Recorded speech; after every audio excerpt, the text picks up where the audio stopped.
Sure, sir. Bismillahirrahmanirrahim. Ladies and gentlemen, today I'm going to talk about the right of persons with disability. Before talking about the rights, let me define what the disability first.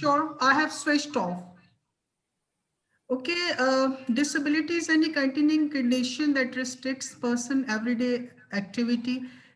It can also affect person capacity to communicate, interact, and move independently, maybe permanently or in episodic basis. Basically, disability can be included hearing impairment, mental retardation, orthopedic impairment, specific learning disabilities are included in this type. Emotional disturbances is also one form of disability. Visual impairment, and person could have many disabilities. Multiple disabled person could also be there. So, I mean, how disability can impact this person? This is a big question because it deals with disabled person, specific condition, specific nature and severity of disability, person's stamina, person's size, weight, age. In addition to that, person, physical, social, and economic environment is also playing very important role. And it is also fact that disabled person belongs to poor family.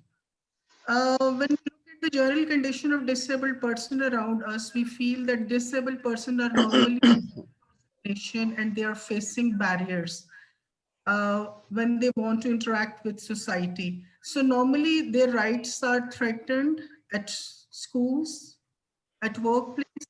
They are facing difficulties in living independently. They are unable to participate in cultural activities and sports activities. They have limited access to justice and healthcare facilities.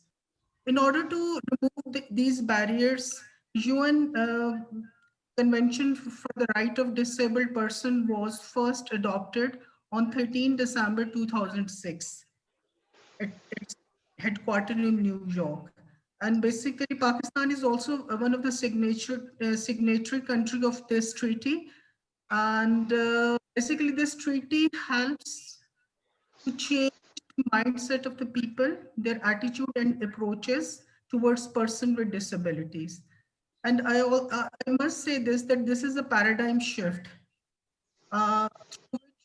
We are we are moving we are moving from viewing disabled person as an object of donation, remedial treatment and social protection, to viewing disabled person as subject with rights who are capable of claiming their rights and making decision for their own lives.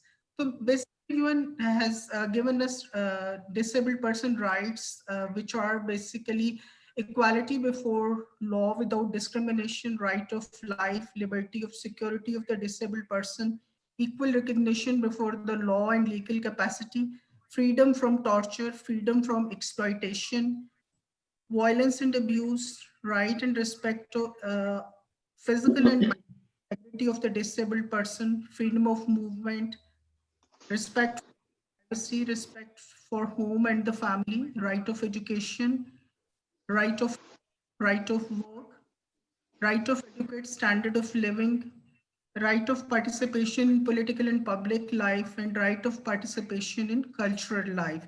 So these are the rights which have been given by UN to the special person. Now, this is the responsibility of the government to implement all these rights by providing enabling environment so disabled person could enjoy their life and their rights as other persons are doing.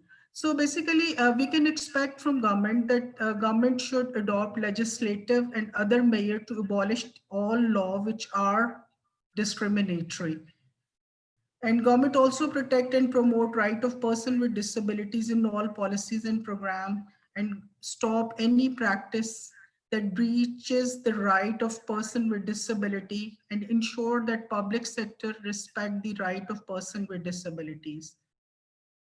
Basically, these, you can say, Convention for the Right of Person for the Disabled Person are important due to its significance that basically it is a principle and provision that benefit whole human society because it strengthens our responses against exclusion and segregation. And it is also attainment through these rights. We can also attain one of the sustainable development goal, which illustrate that no one left behind. So basically, this is very important when we talk with reference to children as well, because special children are facing discrimination. They are sometimes they are facing injustice, and sometimes several. They are facing some you can say institutional barrier as well. Whenever they will go for any of their right, they are facing discrimination. They are facing humiliation, and people are not giving due respect to such segment of the society. Thank you very much. Ma'am Fawzia, thank you so very much for this very instructive and informative talk.